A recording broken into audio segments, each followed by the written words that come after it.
day of Cilla Black's funeral in Liverpool. Now, she was one of the great female performers that I've grown up watching, and appropriately enough, we have a bit of an expert on female performers in the studio with us this hour. Wendy Thomson is the editor of Female Arts, talking in the first instance about up-and-coming female comedians, many of whom have been performing at the Edinburgh Fringe. Does this give you the sense that things are getting better for female performers out there? I think so, definitely. There's more focus on women in comedy and also on feminist comedy.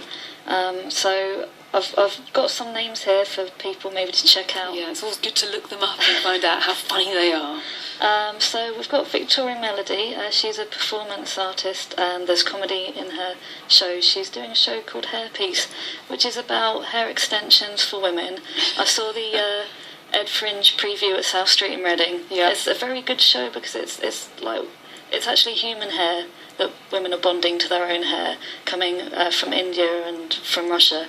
And it's not quite so much, there's funny moments, but it's kind of like, why are people choosing to wear other people's hair instead of their own? It seems slightly eccentric and odd. Yes. So it's a very interesting show, and I'd definitely recommend that. We've reviewed that. Mm-hmm. Also at Ed Fringe, there's a company called Kitten Killers. Their show is called Woof, and it's about the VAT on sanitary. So this is all very female comedy, isn't it? Yes. It's a very different subject matter. It's a direct dig at George Osborne, and it's political because it is a political issue. And that's something else women aren't normally associated with, isn't it? Political comedy. There's a lot more of that now. Oh, that's interesting. Definitely, yeah. And women, so things that affect women are political when, if there's women are penalised for being women, really. Yes. If you've got a tax on having a period, which is Ooh. what kind of... Moving along. Moving on. Who else have you got there? We've got Kate Smurthwaite, and her show is called The Wrong Sort of Feminist. Oh, right. Because she had a gig lined up at Goldsmith Uni, and the Feminist Society were worried about what she was going to talk about. Maybe it wasn't their kind of feminism, so they cancelled her show. So, no! Yeah, so... That's absurd and very funny in itself. It is. Feminists disagreeing with each other. There's the show there that's causing quite a stir called Feminazi by Kirsty Mack. Right. And it sounds to me quite radical. We've had a reviewer of ours see the show, and she's tweeted about it. And there are a lot of jokes where she's talking about stuff where it might seem like she's bashing men. Yeah. And for me, that's not the kind of feminism that I would be promoting. It is about equality between the sexes, not that women are better. Yeah, absolutely. But that's her show, so if you like that... Fascinating. So there's lots to look out for and lots upcoming. So we can feel encouraged, it seems to me, about female performers, but we're going to be chatting a little bit more to Wendy about female performers very shortly. The Radio Berkshire morning. I'm Sue in for Anne, enjoying your company today, and we've been talking this hour about female comedians and female performers because one veteran male comedian, Phil Jupitus, has claimed that at Edinburgh, the festival up there, he said the women performing are emerging as the punk rock of comedy. And so we've invited Wendy Thomson in, who is the editor of Female Arts, an online magazine, and who's based here in Reading, in Caversham, in fact, what she makes of it all. And you've actually been quite encouraged looking up the kind of performers that are coming through the Edinburgh Fringe, haven't you, Wendy? It's getting better, it seems. Very much so. There's so much variety, and the thing is, it's not just stand-up. There's sketch, there's cabaret, there's musical comedy, spoken word, performance artists. So there's such a diversity of comedy that you can go and see at Fringe. Who are the names coming through? Well, one very exciting name is Lynn Ruth Miller, who's a cabaret artist. She's actually about 81. No. I'm very proud of her age. And Ed Fringe, she's very well known on the Fringe circuit, but she came... 81? She came to us to public knowledge late, but Asian comedy is a big topic because you've got the double whammy of ageism and sexism. Yeah. And her show's very rich, and we saw her show called Get a Grip, and it's a 5-star show in female arts opinion. So that's one definitely to watch. What's her name again? I'm going to look That's her up. Lynn Ruth Miller. Lynn Ruth Miller, 81-year-old comic. How brilliant's that? And there's a couple of other shows on age. There's a sketch show called Women of an Uncertain Age. It's that point past middle age where I might be there myself. you're still a vital, attractive woman, and you're not your mother yet. So it's that kind. I don't know. I look in the mirror every morning and I see my mother and I say hello. There's a lot of that in the show about, and also seeing yourself and your daughter. That's by Flip and Mags, and we saw them in Reading. Again, Reading has a Fringe of its own, which is fantastic in July. Another one to see. There's the Musical Comedy Awards, and they're on at Underbelly, and they have female headlines this year, but it's a mixed show, and they've discovered acts like Frisky and Manish, which are new performance and comedy. So it's extraordinary that there's all these different types of comedy coming up, but you were saying earlier that women still only account for 20%, a fifth of all the acts up at Edinburgh.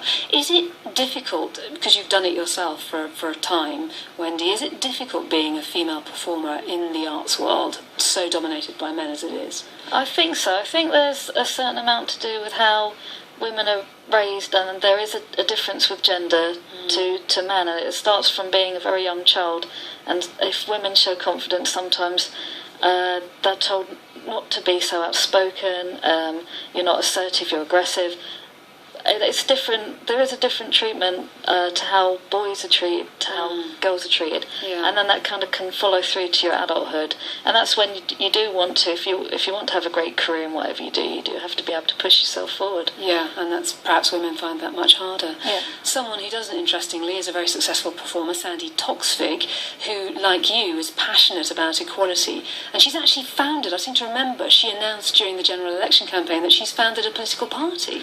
Amazing, yeah. It's the Women's Equality Party. Yeah.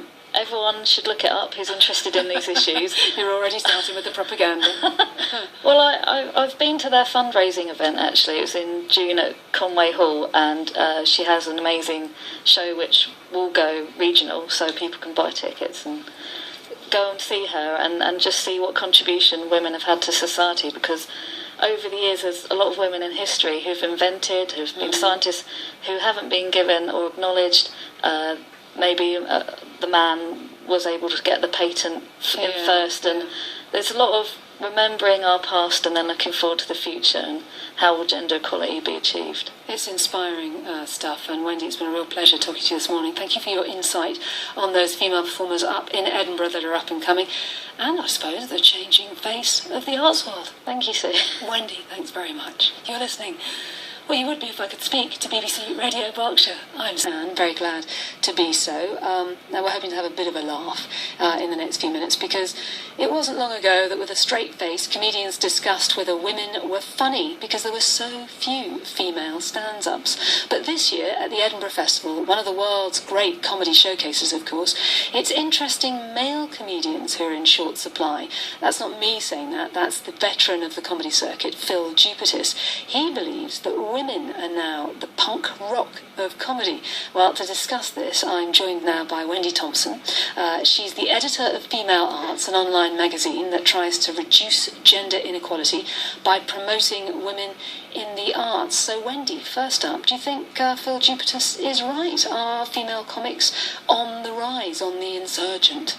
They certainly are, and I've got quite a long list of female comedy to talk to you about today, but what I'd like to point out to the listener is that although there are plenty of women doing comedy, and there is more focus and more attention on women in comedy, I'd say from looking at the Edinburgh Festival brochure, where there's over 3,300 shows this year, women are still in the minority. If you look through, just like Faces, it's majority male comics, and women are say between 10-20% of the comedy this year. Why do you think that is? Why do you think that they're still only a fifth of what's out there on offer?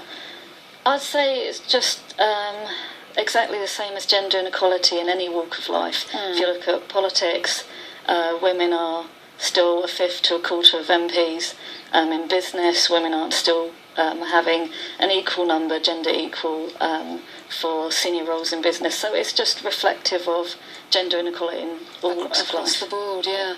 Is female comedy different, do you think? I mean, when I think back over the female comedians that I have loved, Dawn French, Jennifer Saunders, Julie Walters, Victoria Wood, their comedy is, female comedy is a bit different, isn't it? Is that part of the reason perhaps why they're not so universally, taking over the world, so to speak? I think it's not.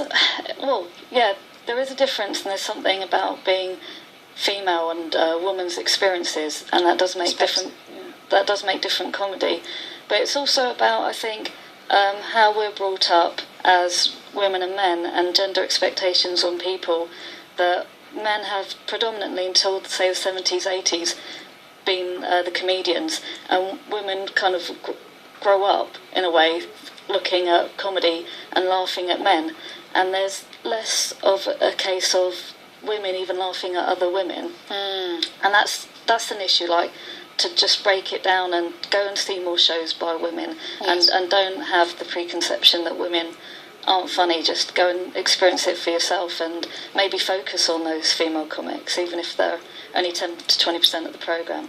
Yeah, because we're talking specifically, I suppose, with the Edinburgh Festival about stand-up comedy, and that is truly terrifying for everyone. Yeah. You've had a go at that, haven't you? I have to. I wasn't sure if I was going to talk about this, because I find it nervous, and that's She's why. blushing, ladies and gentlemen. I am, because it's very nerve-wracking going up on stage. Absolutely. And I was going to talk about, actually, and it's good for people to know that these organisations exist. There's Funny Women, Laughing Cows Comedy, and What the Frog, and they're all organisations who focus only on female stand-ups and female comedians. Wow. And they run awards and regional events, and I know Funny Women have got a showcase at Ed Fringe. So they are helping. If you want to get into stand-up and you're thinking, I could do with a workshop or some advice, you can go to them. Brilliant. Well, we're going to chat a little bit more with Wendy about why those support groups for female performers are needed. But right now on BBC Radio Berkshire, the Small Faces.